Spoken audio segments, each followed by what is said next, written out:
استقر مدرب الفريق الأول بالنادي السوري هيثم جطل على الشكل النهائي للماروني خلال الموسم الجديد، حيث حرص المدرب على بدء الإعداد بشكل مبكر، وذلك للظهور بشكل مغاير في الموسم الجديد والصعود مرة أخرى لدوري أندية الدرجة الأولى.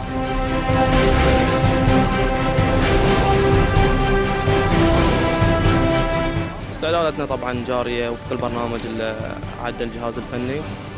بعض الصعوبات واجهتنا من ضمنها لاعبين المنتخب الأولمبي ولاعبين منتخب الشباب وبعض الإصابات، لكن حاولنا نتغلب عليها ونعد اللاعبين البدلاء، وإن شاء الله الفريق جاهز وفق الإمكانيات المتاحة من قبل إدارة النادي وفق اللاعبين الشباب الموجودين.